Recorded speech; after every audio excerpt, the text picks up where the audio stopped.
पढ़ना चाहें तो एक बार पढ़ सकते हैं। योएल की पुस्तक 2 अध्याय 15 से लेकर 17 वचन हमने पढ़ा था कि उपवास करने के लिए जब हमने परमेश्वर से पूछा तो परमेश्वर ने कहा कि उपवास किया जाए और उपवास करने के लिए एक एक को इकट्ठा किया जाए। जब उपवास करना तो उपवास करके क्या करना है?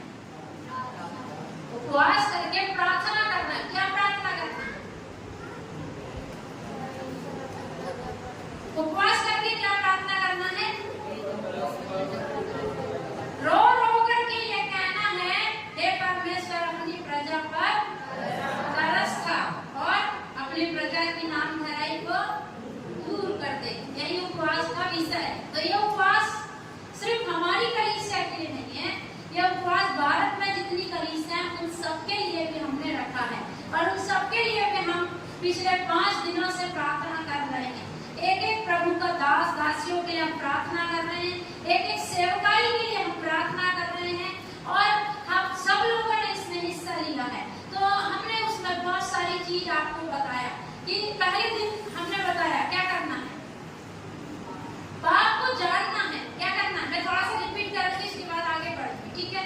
नहीं तो आगे आगे बढ़ के भी क्या फायदा जब आप पीछे की चीज भूल जाते हैं। तो पहली चीज क्या सीखे थे? पाप। पहली चीज क्या सीखे थे? जब हमारे जीवन में पाप है हम कभी भी परमेश्वर पिता से नहीं मिल सकते। किससे नहीं मिल सकते? हाँ, हम परमेश्वर यहोवा से मिलेंगे किस दिन? न्याय के दिन। और परमेश्वर यहोवा कौन है वो भी मैंने आपको बताया। परमेश्वर यहोवा कौन है? वो भस्म करने वाली आग है और जलन रखने वाला परमेश्वर है। वो जलन रखता, भस्म भी करता है। इसीलिए वो चाहता है कि हर एक जन क्या करे?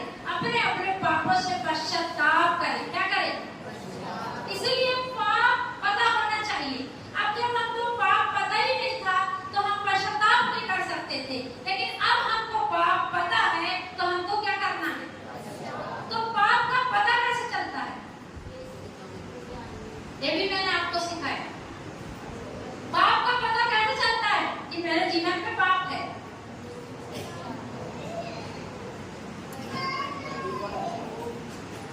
जिनको पता है जोर से बोलना चाहिए, ठीक है?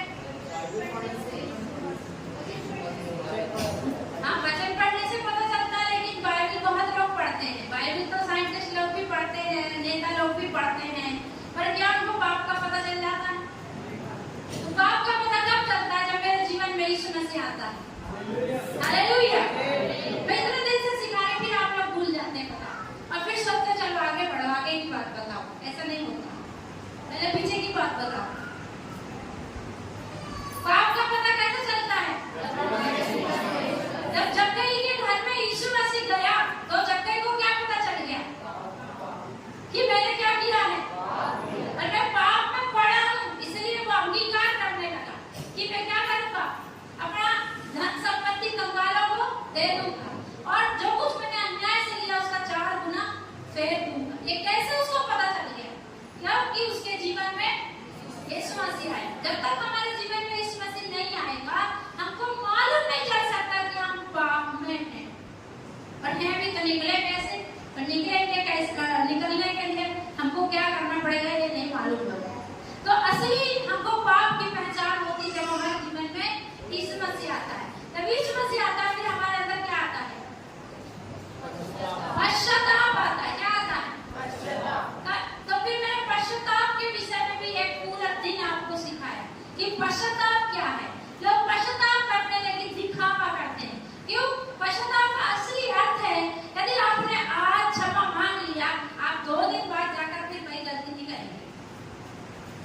वही है असली पश्चाताप। क्या है असली पश्चाताप? बताओ। आपने आज माफी मांगा, मान लिया और गिड़गिड़ाया, माफी मांग लिया, मन फिरा लिया, लेकिन फिर 2 दिन बाद जाकर आप वही गलती कर रहे हैं। इसका मतलब आपने सही रीति से पश्चाताप नहीं किया, आपने सही रीति से मन नहीं फिराया। इसीलिए आपको असली पश्चाताप होना चाहिए। हाँ, सही वाला मन फिरा होना चाहिए। यदि सही वाला मन फिरा होगा तब ही हम किससे मिल सकते हैं? परमेश्वर पिता से मिल सकते हैं।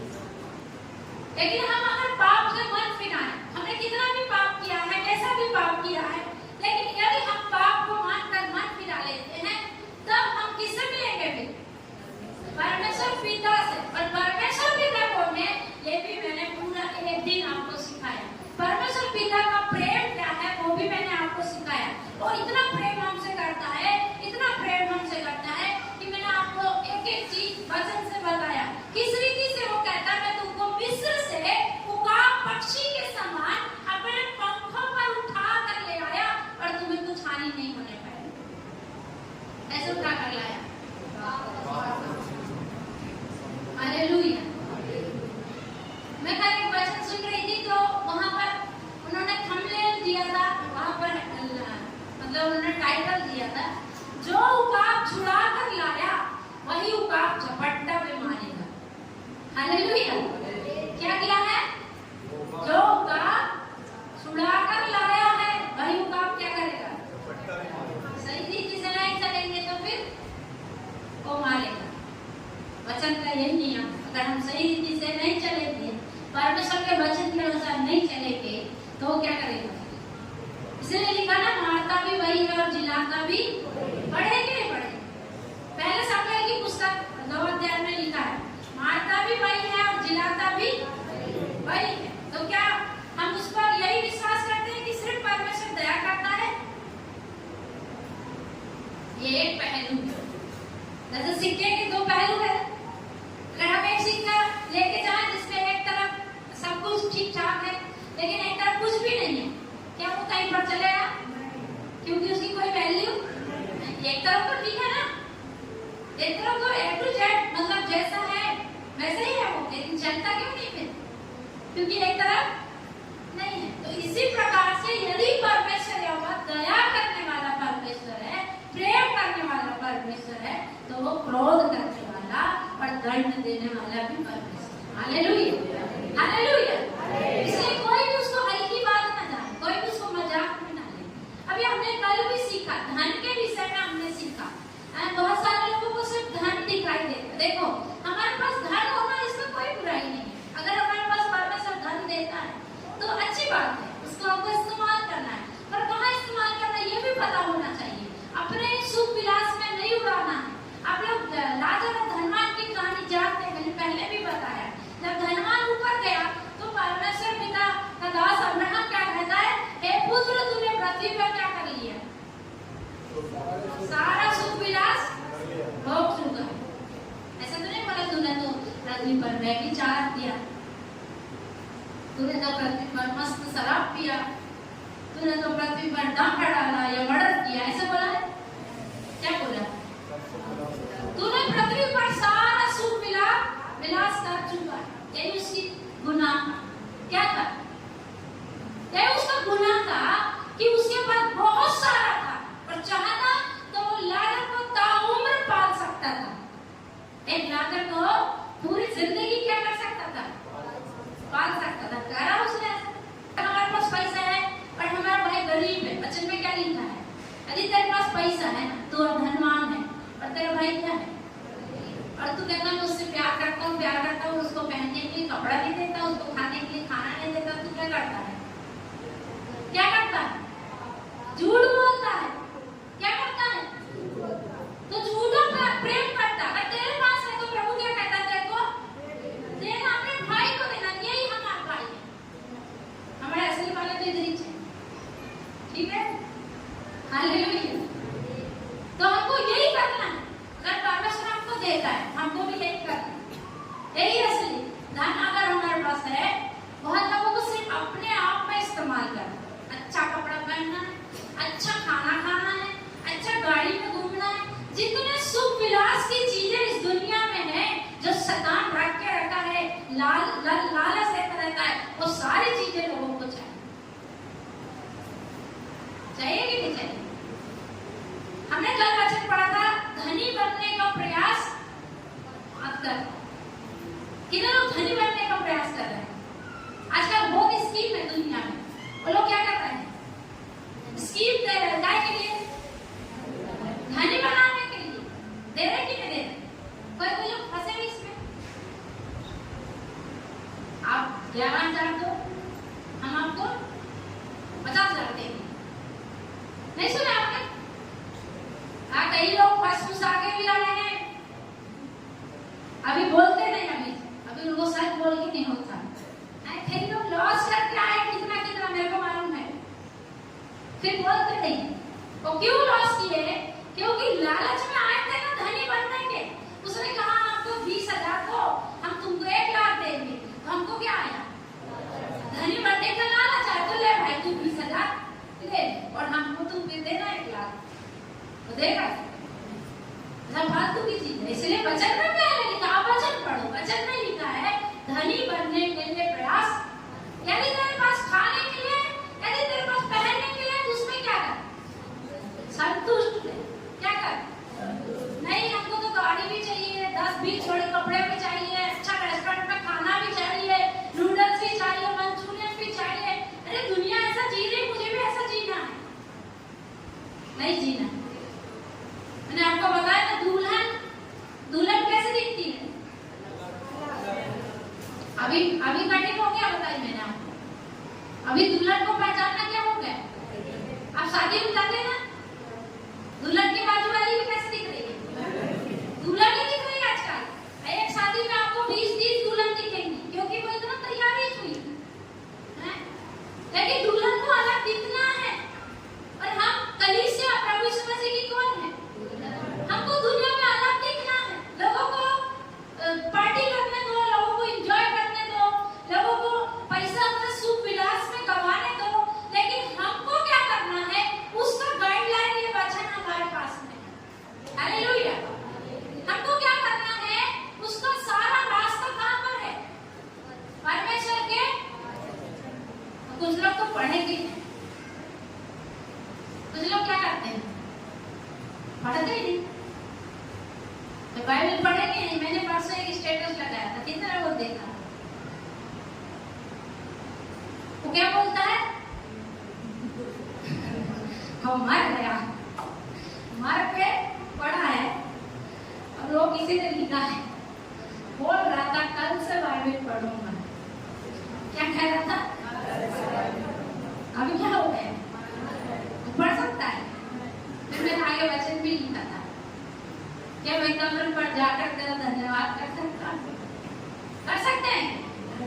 ये मरने की रास्ता क्यों है? कुछ लोग सिर्फ बीमारी में वचन पढ़ते हैं। कब पढ़ते हैं? बीमारी है, लाओ बाइबल लाओ, फिर बाइबल की याद आती है। कुछ समस्या आई तो बाइबल लाओ, कुछ पूछना है, कुछ काम करना, निर्णय लेना, लाओ बाइबल लो। ऐसे पढ़ते हैं बाइबल। जैसे बस में रहती ना इमरजेंसी एग्जिट, रहती कि नहीं रहती?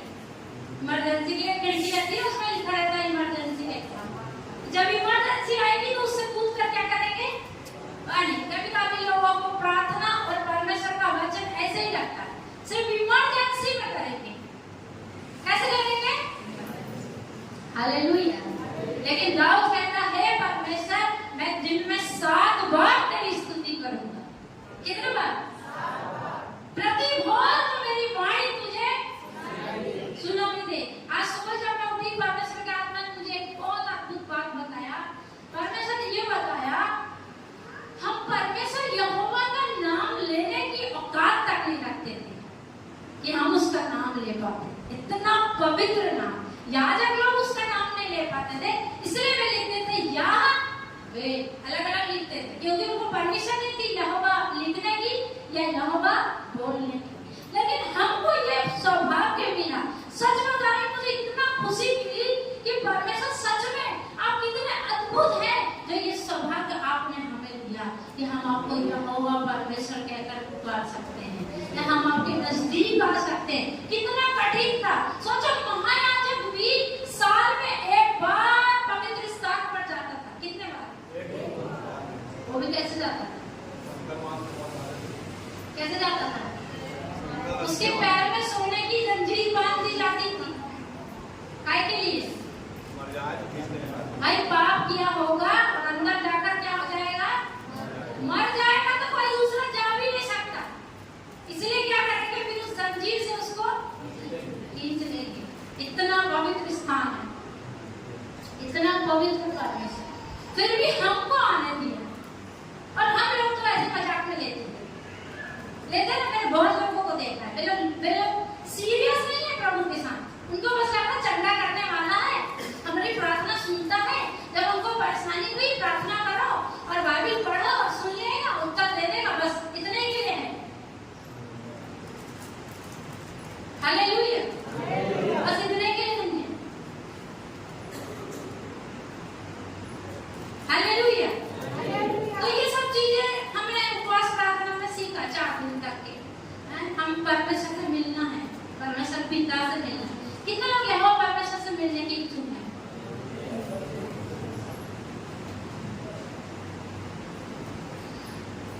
इसको बोलते हैं प्रेजेंट बॉडी अपसेट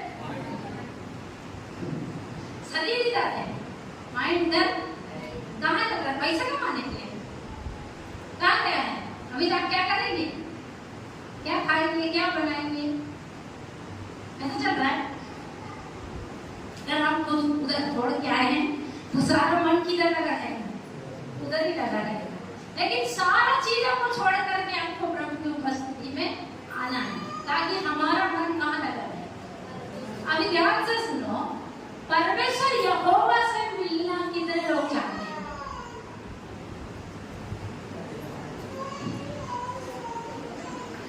परमेश्वर यहोवा से मिलना मतलब नरक में जाना। कहां पर जाना? क्योंकि परमेश्वर यहोवा भस्म करने वाली आग है, जलन रखने वाला। हमको मिलना किससे है? परमेश्वर पिता से मिलना है, जो सरस खाता है। जो कहता है एक कदम तू आएगा तो 10 कदम मैं भी आऊंगा, वो है परमेश्वर। हमको कितना चला बोलता है और वो कितना आएगा?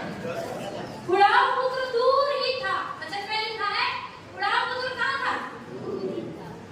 उड़ाव पुत्र दौड़ा था कि पिता दौड़ा था? कौन दौड़ा था? इसका मतलब तू एक स्टेप चले, बाकी स्टेप कौन ले? बाकी मैं दूंगा। तो मुझे तो परमेश्वर पिता से मिलना, न्याय के लिए। किससे मिलना? हमारी तैयारी भी है। हमको किससे मिलना है? पिता से मिलो, पिता से। अब आप परमेश्वर से मिलने के लिए जाना, देख लो नहीं तो पिता से मिलना। किससे मिलना है? हाँ, पिता से मिलने की तैयारी दर्पण कर रहे हैं। ठीक है, किससे मिलने की तैयारी कर रहे हैं? ये सारी तैयारी हमारे जाने की है। प्रभु का वचन बोलता है अंतिम दिन में जब उस दिन को तुम नजदीक आते देखो, तब बहुत ज्यादा आपस में मिलो और आराधना करो। हम 21 दिन से उपवास प्रार्थना कर रहे हैं और लगातार मिल रहे हैं, लगातार वचन सीख रहे हैं। और कुछ लोग तैयार हो रहे हैं काय के लिए? काय के लिए तैयार हो रहे हैं? पिता से मिलने के लिए, उसकी दुल्हन में शामिल होने के लिए। बाकी दुनिया तो दंड पाने के लिए तैयार है। उसको कोई उत्सुकता नहीं है, लेकिन मुझे उत्सुकता है ना? काय के लिए? प्रभु यीशु से मिलने के लिए। तो हमने इतने दिन ये सब चीजें सीखा। हमने कल भी सीखा कि धन नहीं कमाना, धन कमाओ, लेकिन धन के खातर, धन के कारण प्रभु से दूर मत हो जाओ। धन कमाओ, आपको धन चाहिए, क्योंकि इस पृथ्वी पे रहने के लिए धन तो जरूरी है कि नहीं? इसलिए उसके कमाई के लिए आप काम कर सकते हैं, लेकिन पूरा तन मन लगाकर उसके पीछे मत भागो।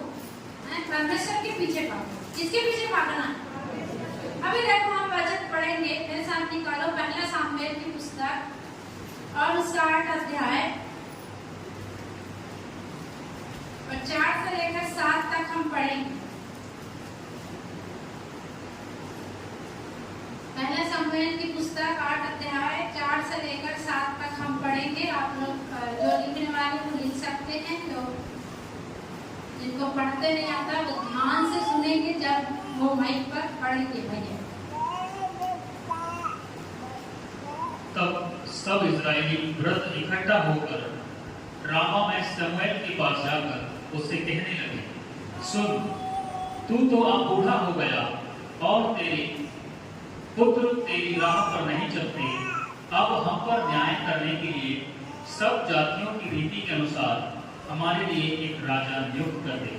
परंतु जो बात उन्होंने कही, हम पर न्याय करने के लिए हमारे ऊपर राजा नियुक्त कर दे, यह बात शमूएल को बुरी लगी और शमूएल ने यहोवा से प्रार्थना की।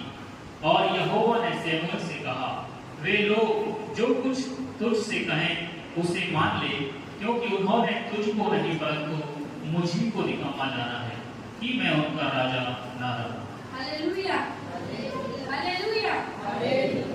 हम एक और वचन पढ़ेंगे, मत्ती की पुस्तक 16 अध्याय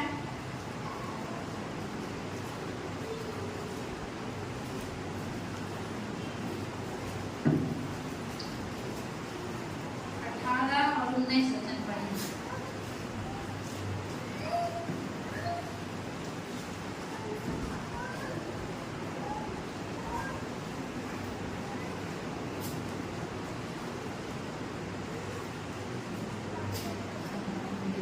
और मैं भी तुझसे कहता हूं कि पतरस है और मैं इस पत्थर पर अपनी कलीसिया बनाऊंगा और अधोलोक के फाटक उस पर प्रबल न होंगे। मैं तुझे स्वर्ग के राज्य की कुंजियां दूंगा और जो कुछ तू पृथ्वी पर बांधेगा वह स्वर्ग में बंधेगा और जो कुछ तू पृथ्वी पर खोलेगा वह स्वर्ग में खुलेगा। Hallelujah, praise the Lord. रब हमारे वचन पढ़े जाने पर आशीष दे। यहाँ पर दोनों वचन हमने पढ़ा है और दोनों वचन से परमेश्वर ने मुझे एक संदेश दिया है जो मैं आप तक पहुंचाना चाहती हूँ। यहाँ पर देखो, ये उस समय की बात है जब इजरायली लोग मिस्र से कनान देश तक आ गए थे। हालेलुया, क्या हुआ था? इजरायली लोग मिस्र से कनान देश में पहुंच गए थे। उनको परमेश्वर ने कनान में पहुंचा दिया था। तब वहां पर न्यायी लोग इजराइल पर राज्य करते थे। तो वो न्याय पढ़ने के लिए हमको पूरी न्यायियों की पुस्तक पढ़ना पड़ता है। तो अलग अलग समय पर परमेश्वर ने अलग अलग न्याय को क्या किया? खड़ा कर दिया।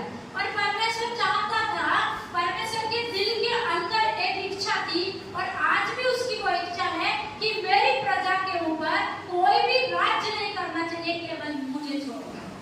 परमेश्वर क्या चाहता है?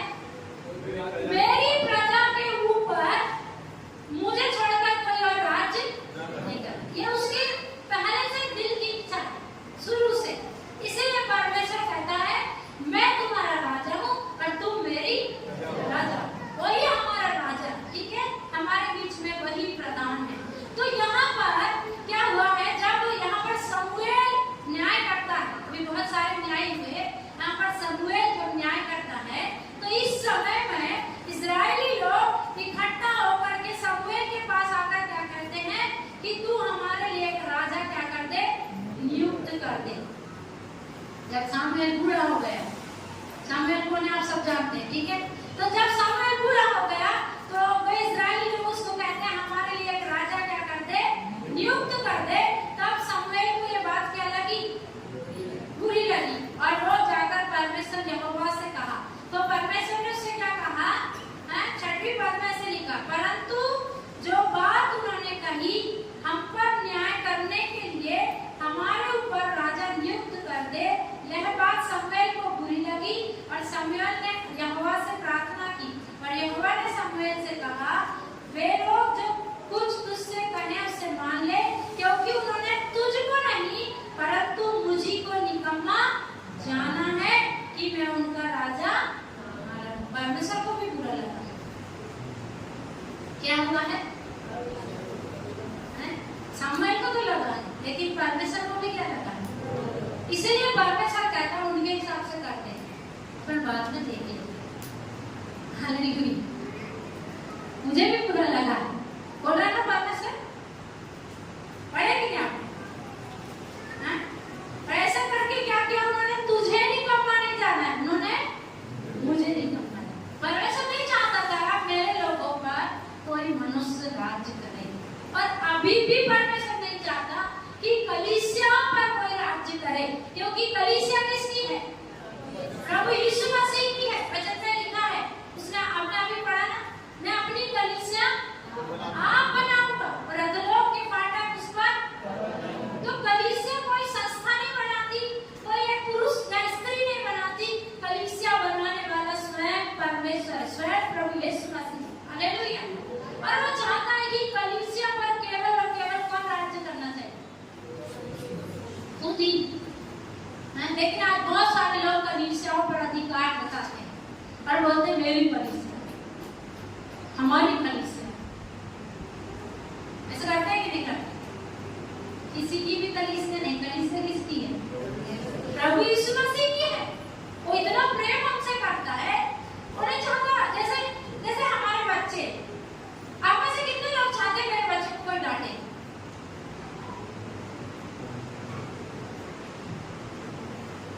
मैं नहीं चाहती, मैं डांटूंगी, मैं पीटूंगी भी भाई, पर मैं नहीं चाहूंगी कोई मेरे बच्चों को। आप में से कोई चाहता है? एक अच्छे माता पिता से मैं चाहेंगे, वे क्या चाहेंगे? मैं खुद डांटूं, मैं खुद पीटूंगी भाई, लेकिन कोई और मारे कौन पसंद करेगा? सबके पास बच्चे हैं, इसलिए मैं ज्यादातर किसी के बच्चों को नहीं मारती।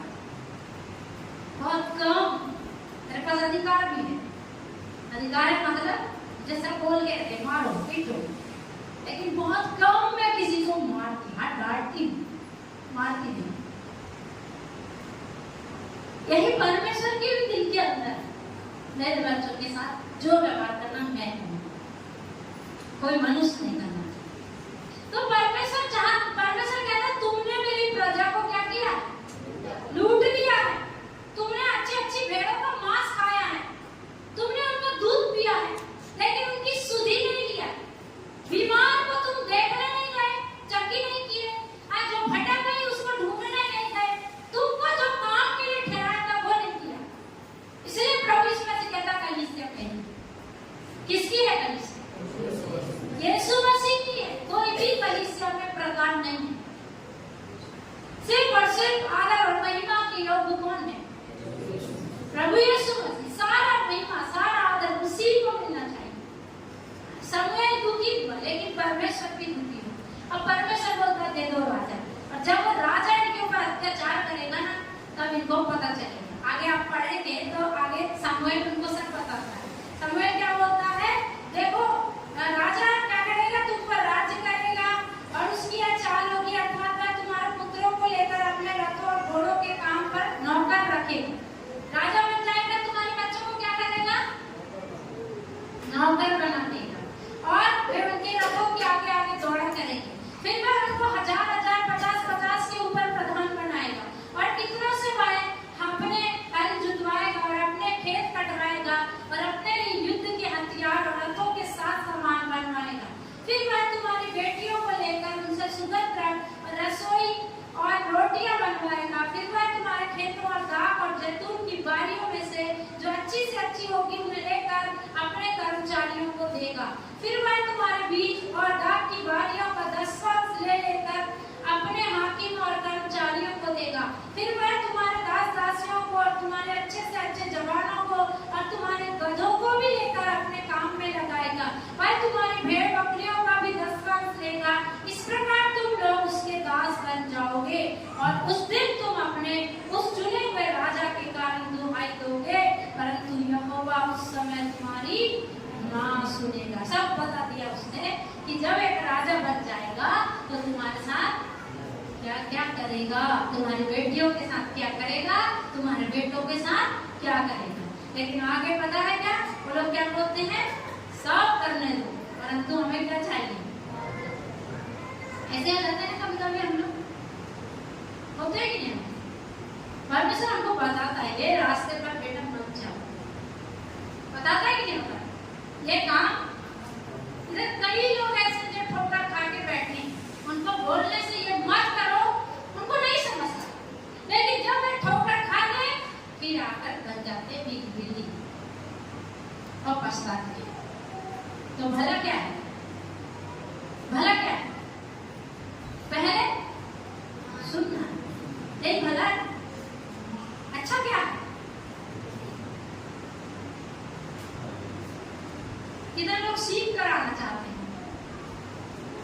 मैदान से,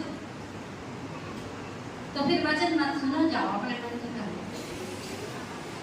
लेकिन यदि आप नई उलट होकर खाना चाहते तो क्या करना है?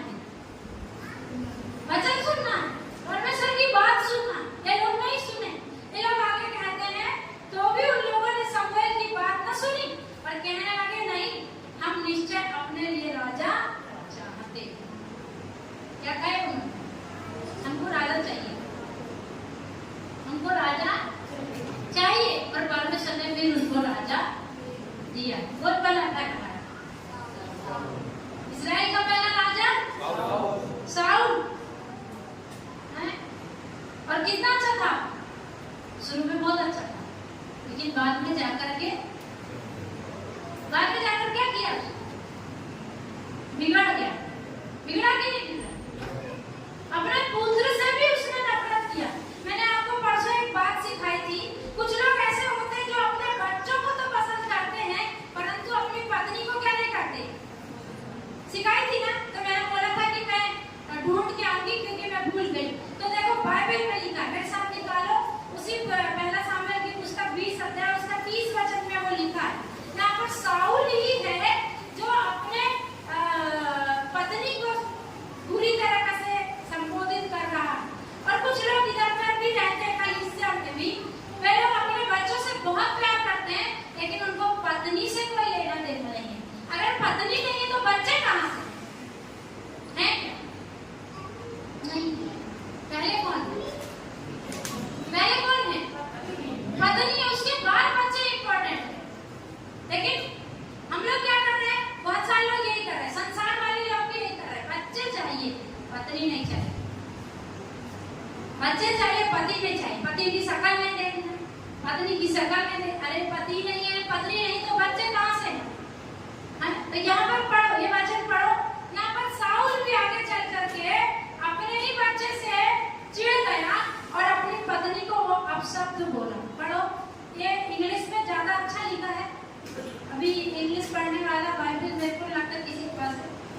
तब साउल का कोप योनातान पर भड़क उठा और उसने उससे कहा, हे कुटिला राजद्रोही की पुत्र, क्या मैं नहीं जानता तेरा मन यिशै के पुत्र पर लगा है?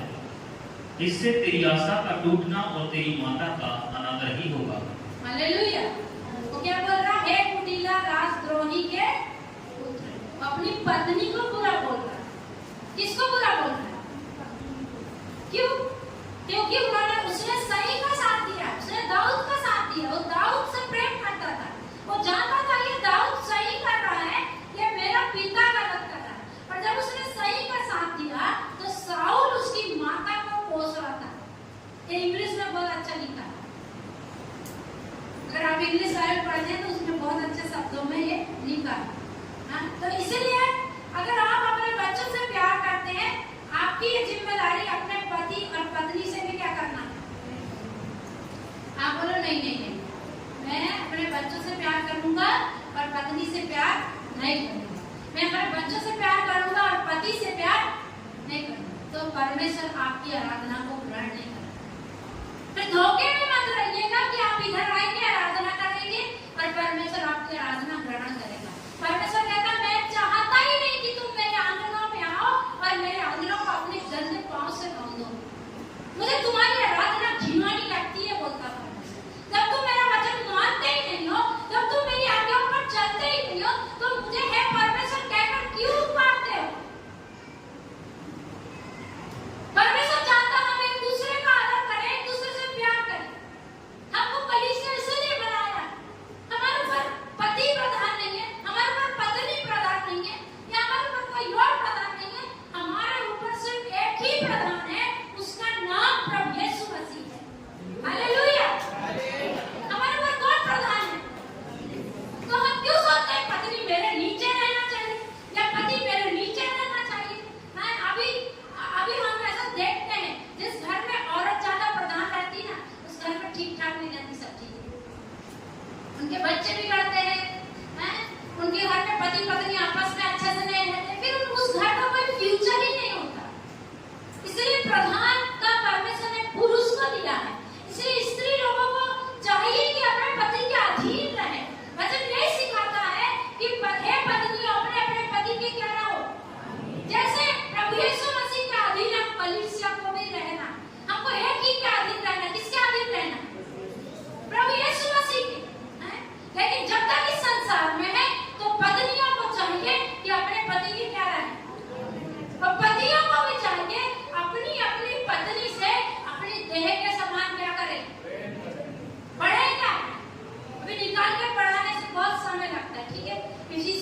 पत्री में लिखा, आप पढ़ लेना।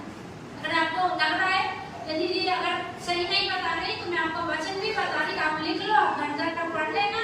इफिसियों की पुस्तक में लिखा है, हे पत्नियों अपने अपने पति के अधीन रहो। और हे पतियों अपनी अपनी पत्नी से कैसा प्रेम करो, अपनी देह के जैसा। क्या आप अपने आप को मारते हैं? कितने हैं इधर पर अपने आप को मारते हैं? मारता है कोई अपने आप को? मारता तो अपने आप को कौन मारता है? Very good. अपने आप को कौन मारता है? पागल लोग। बाइबल बताती है ना, जब यीशु मसीह गिरसेनियों के देश में गया, वहां पर एक व्यक्ति था जिसके अंदर दुष्ट आत्मा थी। वो क्या करता था? अपने आप को घायल करता था। क्या करता था? तो जिसके अंदर दुष्ट आत्मा वो अपने आप को मारता है।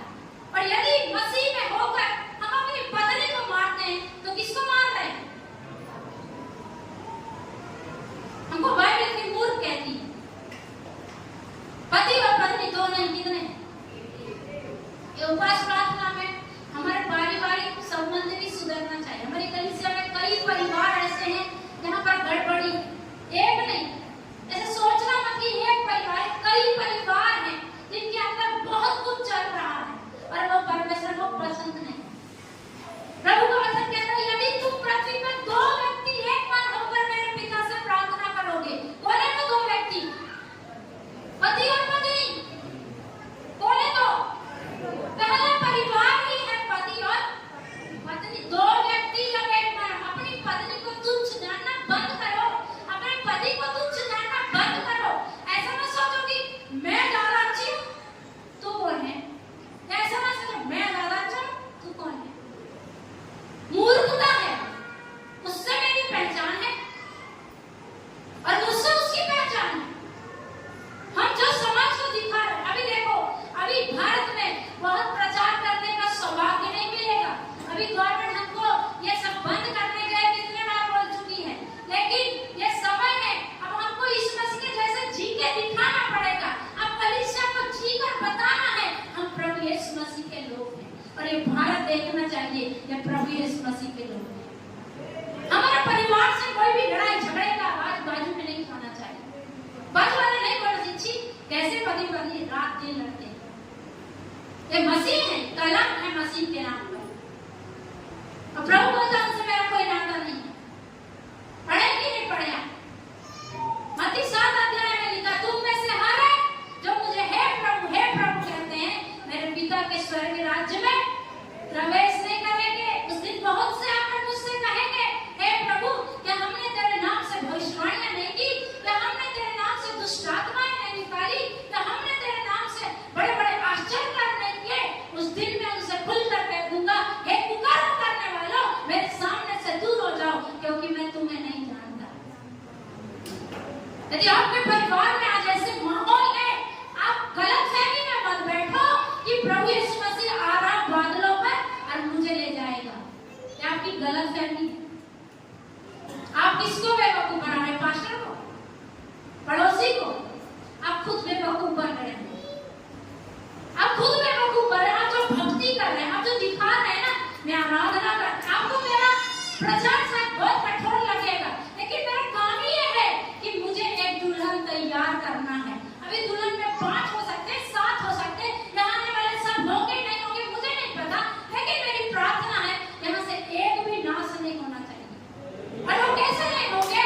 जब मैं उनको हकीकत बताऊंगी कि कैसे आपको प्रभु के साथ चलना है, कैसे अपनी पत्नी से प्रेम करना है, कैसे अपने पति का आदर करना है, कैसे अपने बच्चों को शिक्षा देना है। यदि आप ये चीजें नहीं सीखते हैं तो निश्चय आप प्रभु के राज्य में प्रवेश नहीं करेंगे। फिर आप कितना हे प्रभु करते हैं, कितना आप भविष्यवाणी करते हैं, कितना आप दुष्ट आत्माएं निकालते हैं, कितना आप आश्चर्य कर्म करते हैं, कोई भी मायने नहीं रखता।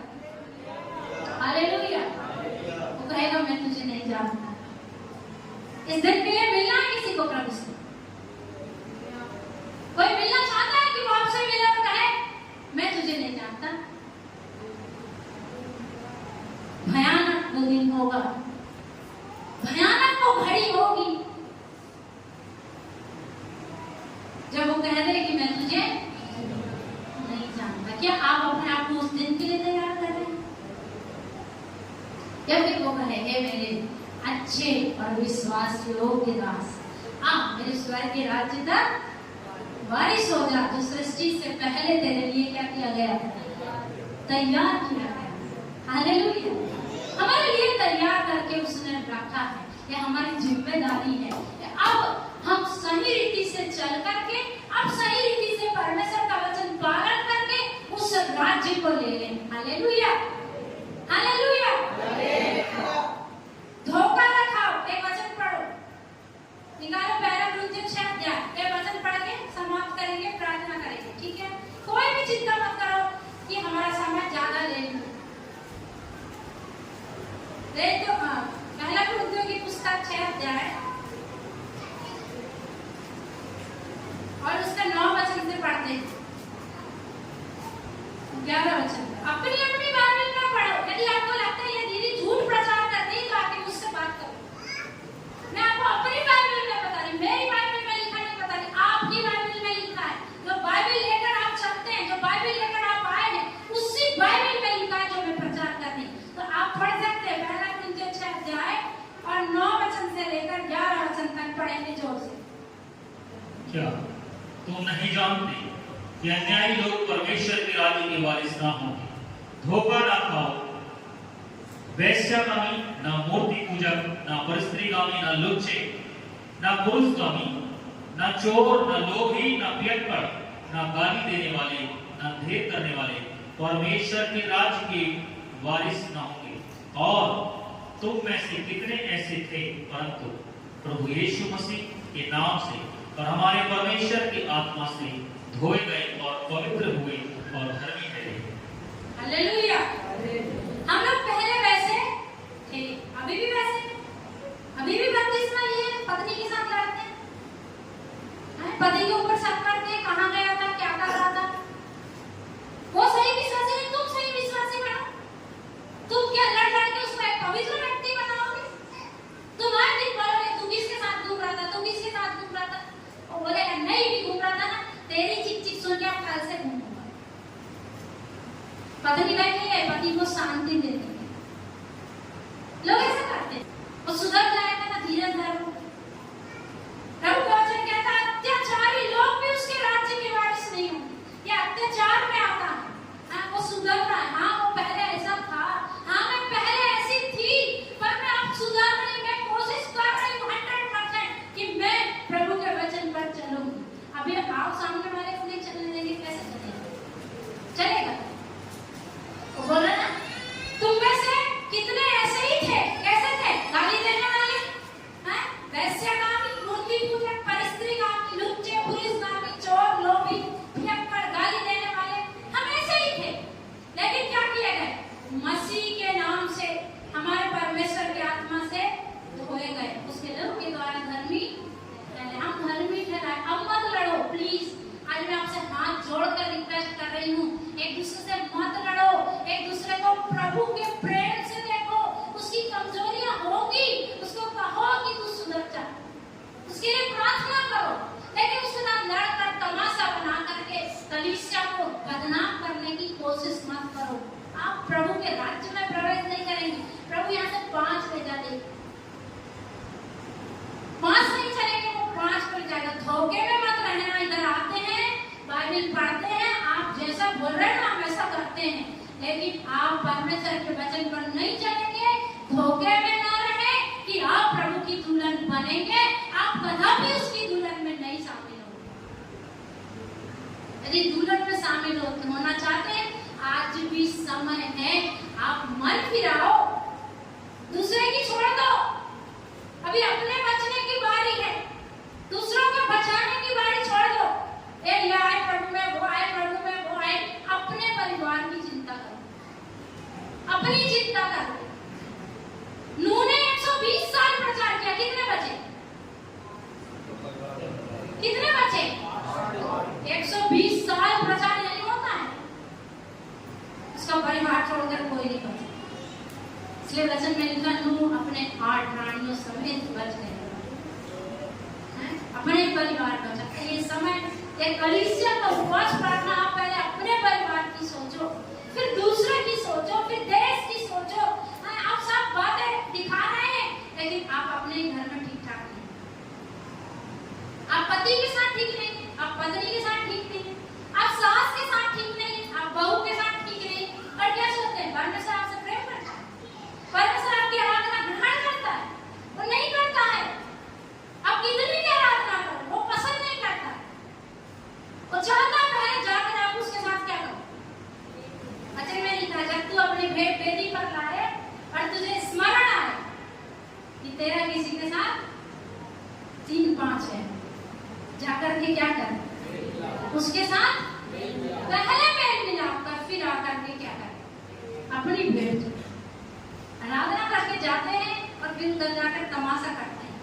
गलतफहमी में मत रहो कि प्रभु आपको अपने राज्य में ले जाएगा।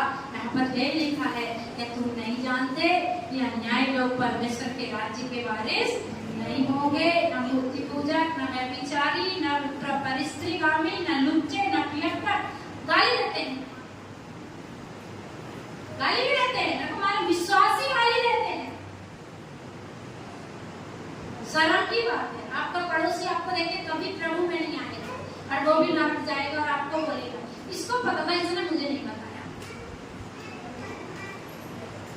आपको बहुत वचन बताने की जरूरत, आप जी के दिखाओ, तब आपको देख रहे हैं।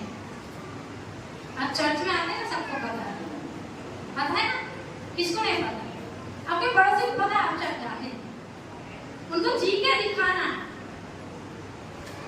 जी के दिखाना ही नहीं दिखाना, आप जी के दिखाना, बताने की जरूरत है, ठीक है? तो कलीसिया प्रभु की और उस पर राज्य कौन करता है?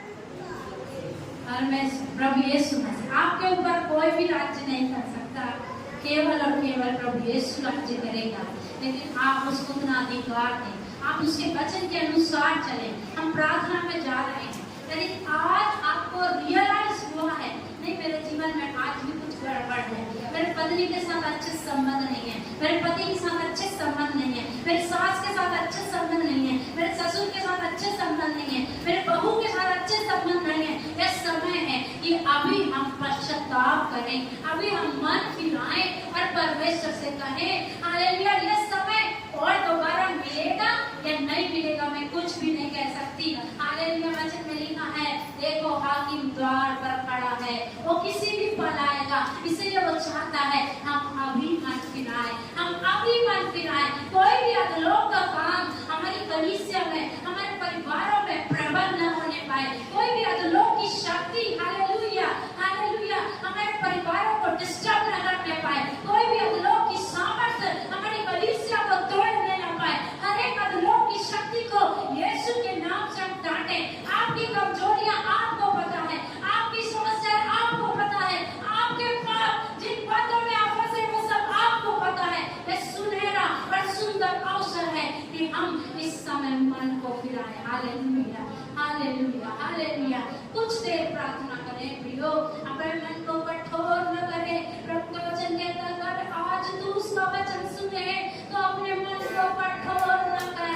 हालेलुया। अपने मन को कठोर न कर।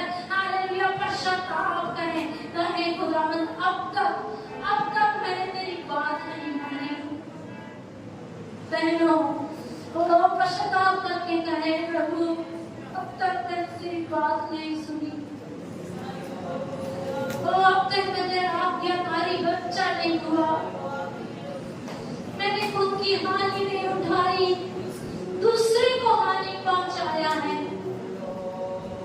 जबकि प्रभु ने हमें 33.5 साल के जीवन में वो अपना जीवन का पूरा उदाहरण दिया, कैसे मैं दूसरों की सहायता रहा। इसलिए वचन में लिखा वो गाली सुनकर गाली नहीं देता था, और धमकी सुनकर हालेलुया वो किसी की गंदी बातों को सुनकर किसी को धमकी नहीं देता था। हम कौन है प्रियो? हमारी क्या औकात है जब हम दूसरे को धमकी देते हैं, या दूसरे को गाली देते हैं, दूसरे को तुच्छ जानते हैं। हमारा आइडल हमारा प्रभु यीशु मसीह है, पर इस समय हम उसके जैसे बन जाएं। Hallelujah hallelujah hallelujah. हम अपने लिए प्रार्थना करें, कहे खुदावंद आज की सुबह में मुझे अपने समान बना दे प्रभु। हालेलुया। आज की सुबह वो कलवरी से बहने वाले लहू से होकर मुझे अपने समान सुंदर पवित्र कर दे।